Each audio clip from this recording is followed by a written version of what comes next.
Hi friends, మీకు ఈ video నచ్చితే ఈ వీడియోని లైక్ చేయండి, సబ్స్క్రైబ్ చేయండి.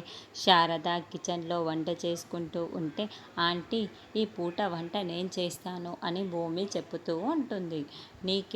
నీకెందుకమ్మా కష్టం, నేను ఉన్నాను కదా చెయ్యటానికి అని శారద చెబుతూ ఉంటే, నీకు ఇష్టమైన వాళ్ళకి చేసి పెట్టడం కష్టం ఏముంటుంది ఆంటీ అని చెప్పడంతో, నేను చేస్తాను ఆంటీ కదా అని భూమి అంటుంది.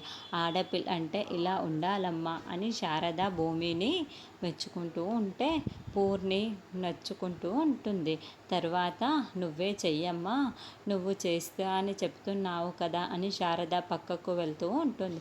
భూమిని చాలా రకాలుగా వంటలు చేసి క్యారేజ్ని నిండా పెట్టుకొని, చాలా పెద్ద క్యారేజ్ని గగన్ వర్క్ చేస్తున్న సైట్ దగ్గరికి మోసుకొని తీసుకువస్తూ ఉంటుంది. అప్పుడే గగన్ భూమి దగ్గరికి వచ్చి ఏంటి ఇది అని ఆ క్యారేజ్ని చూపిస్తూ ప్రశ్నిస్తూ ఉంటాడు. భోజనం అని భూమి సంతోషంగా చెబుతూ ఉంటే, నేను తీసుకురమ్మని చెప్పలేదు అని గగన్ విసుక్కుంటూ ఉంటాడు. అప్పుడే భూమి చాలా తెలివిగా ఆంటీ పంపించారు అని చెప్పగానే గగన్ ఇక ఒక్క మాట కూడా మాట్లాడకుండా సరే తీసుకురా తింటాను అని గగన్ చెప్తూ ఉంటాడు. అప్పుడే భూమి వాటర్ అని చెప్పేసి వానిష్ని చేతులు కనుక్కోవడానికి గగన్ చేతులకు వాటర్ పోస్తుంది.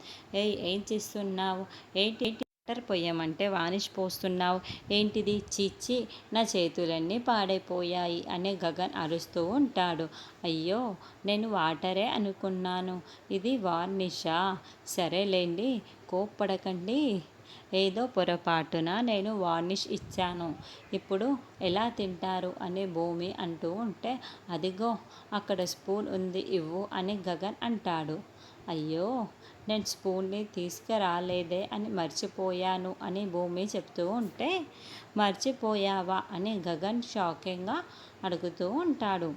అయ్యో, కోపం ఎందుకులేండి, నేను ఉన్నాను కదా, నేను తినిపిస్తాను లేండి అని భూమి చెబుతూ ఉంటుంది. గగన్ కూర్చొని ఫోన్ మాట్లాడుకుంటూ ఉంటే భూమి అలా తన చేతులతో గగన్ నోట్లో ముద్దలు పెడుతూ ఉంటుంది. భూమి అలా సంతోషంగా తినిపిస్తూ ఉంటే గగన్ ఏమో భూమిని చూస్తూ ఉంటాడు. ఇద్దరు ఒకరినొకరు చూసుకుంటూ ఉంటారు.